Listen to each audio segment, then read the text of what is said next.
must immediately get up and dress in full dress because she has to step out, and we're going into the inner chapel to pray 1 hour for lost humanity. And you might think that's funny, but you know what happened after I'd taken my white veil? Oh, folks, it was terribly pitiful. Well, I just guess I had more clothes to put on, because the little sister wears more clothes than she for you women. And so we had a lot of clothes, and I had shoes, and they were high-top black shoes, and it took a little time to lace them up, and so on and so forth. And I didn't get them all on. All right, but I'll bring you back to that in just a moment. Now, after breakfast is over, after we have 1 hour of work in the morning, after we have gotten up at 4:30 sharp, a bell is tapped, and the little sisters are all awakened. Now you get up, and I know I'm going to work 1 hour. Whatever she tells me to do, that's what I have to do. Scrubbing, washing, ironing, whatever it is, I have to do it. All right, at the end of the hour, we go into what we call the refectory, and there we're going to have our breakfast. After the breakfast is over, we're going to the schoolroom, and it's there right there in the convent, and we'd be 5 hours straight through in school. And then the rest of the day, we are memorizing hundreds and hundreds and hundreds of prayers. 6 books of prayers we have to memorize, and those all have to be retained in your mind, and on and on. And then we have many types of work they teach us to do, and we have that work to do. Then the evening time is coming, and we have our evening meal. Then we have to walk. We just walk up and down the corridor, memorizing prayers and so on and so forth for an hour or two, and then the time is to come back to bed. All right, now, time has come for my white veil.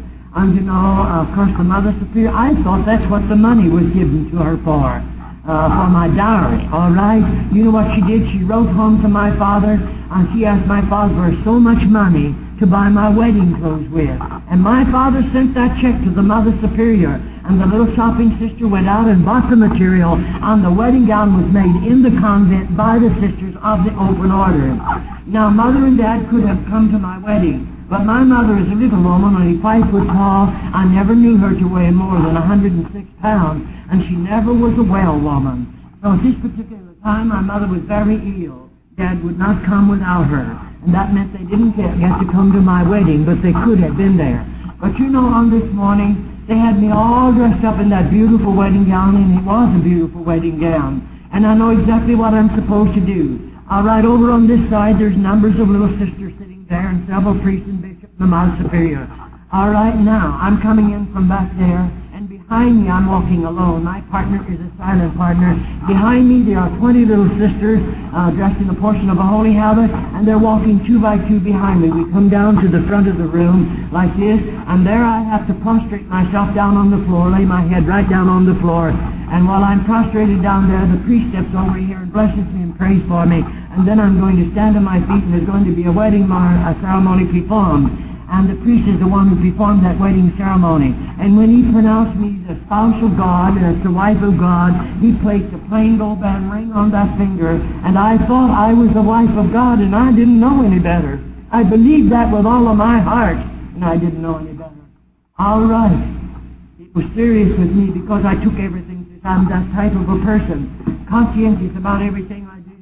All right, immediately after the wedding ceremony, then I stood up, and they had me coming around here in a room like this, and the mother tapped the bell, and 2 little sisters came in there, and they're going to take all my wedding clothes off of me now, and there's a long table. They lay the wedding clothes out on the table, and 2 little sisters walk over there and sprinkle holy ashes and water all over those wedding clothes. Why? That belongs to the material things of the world. There'll never be another wedding for me. I'm married to God, and I know they've taught me all of this, and of course I accepted it, and I believed it. All right, now I belong to the convent. Now I am finishing my high school. Yes, I'm getting my schooling right there, most of it. What I didn't get out of it, took me through a tunnel into a school, a high school, Roman Catholic, of course. And I finished my high school. I got my high school education. I'm taking my nurse's training.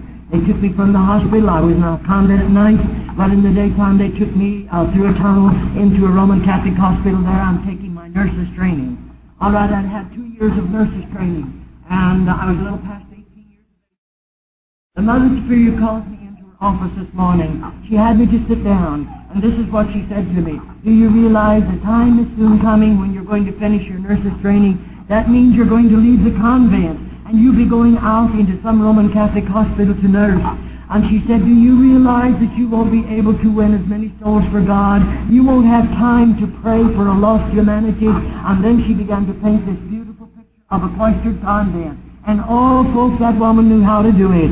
She painted that beautiful picture. She said, now, if I think you have the qualities, you would make a good cloistered nun. And I believe you're the type that could go into the cloister and say goodbye to the whole world and everything and shut yourself away to pray for lost humanity, because back there I would have nothing to do. My life would be a life of prayer, meditation, study, and devotion. And she said you can win so many more souls for God.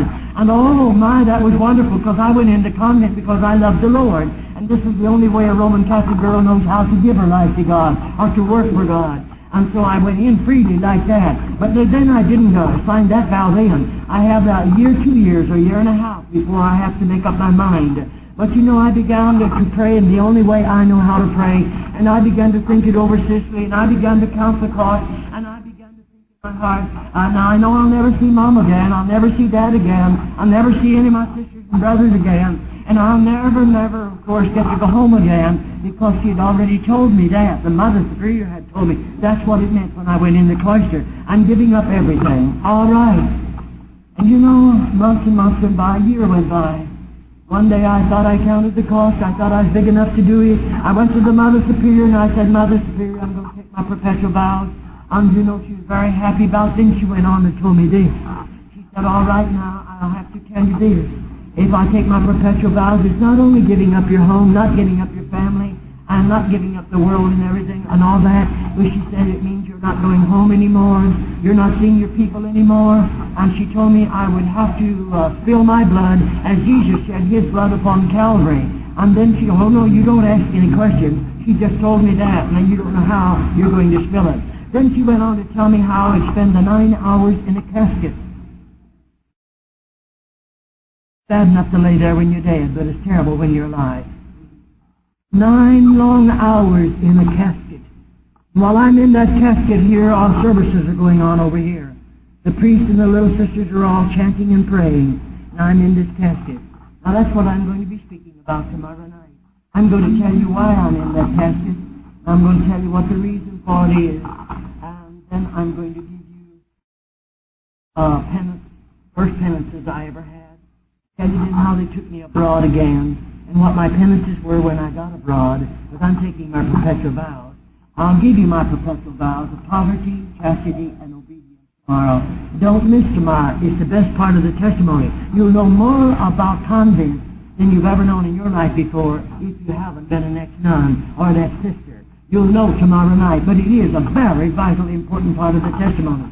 If you miss tomorrow night and come back tomorrow and next night, I won't have time to go back and give you a synopsis, so you won't even know what I'm talking about, because I speak very fast, and I don't want to keep you too long. You're working people, most of you, and I like to let you out, so you'll be sure to come back tomorrow night, and on and on and on. But let me give you this much. The Mother Superior, after all of this is transpired, now the Mother Superior begins to teach the little sisters this.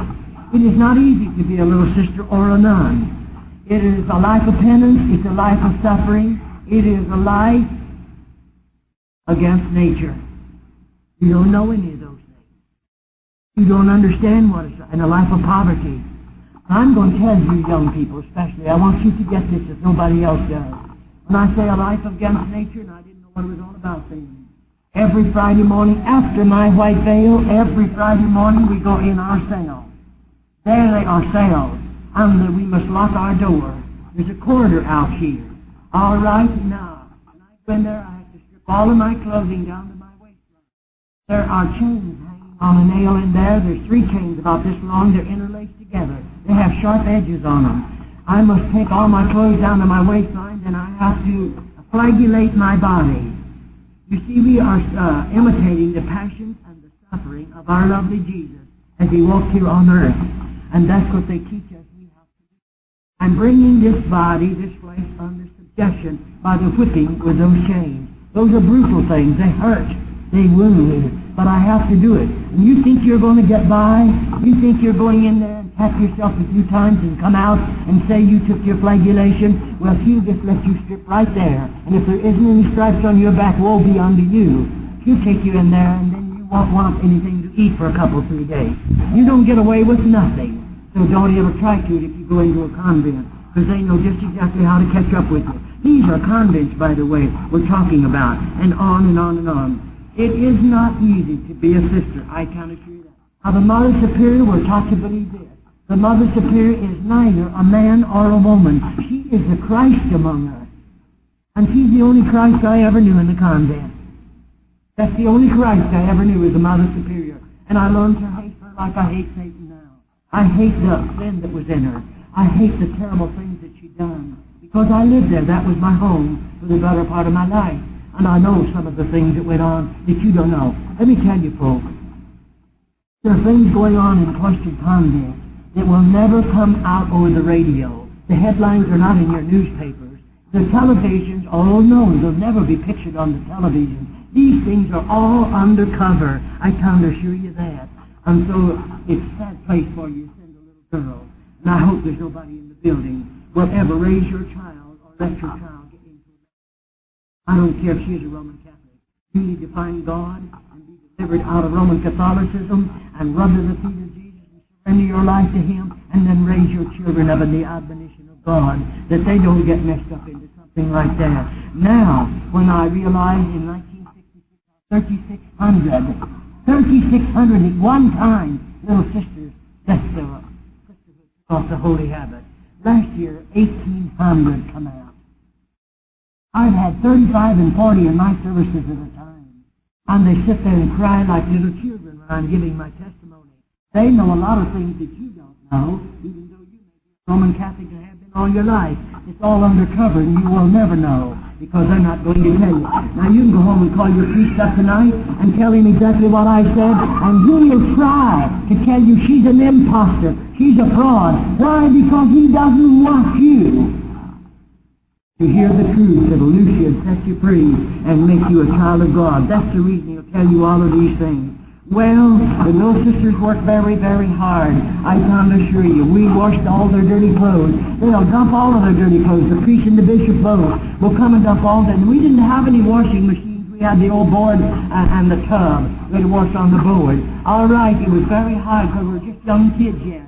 And we had to wash all of those dirty clothes and do up those white scrolls the priest wore again. And my, they're very hard to do. We didn't have any electric irons. No, and you better not leave a spot on it, because they throw them back in the wash if you do. They got it done for nothing. The little sisters done all of that. And they teach us to believe we're gathering for ourselves jewels in heaven. And because the Bible was a hidden book, because we have no truth, we don't know any better, and we think that's what we're supposed to do. But oh, let me say to this people tonight, how I thank God that He delivered me out of all of that, and He brought me into this marvelous light, and He saved me and filled me with the baptism of the Holy Ghost, and I was buried in the lovely name of Jesus in water baptism, and I tell you, I'm about the happiest person in the whole wide world, because I know where I come from.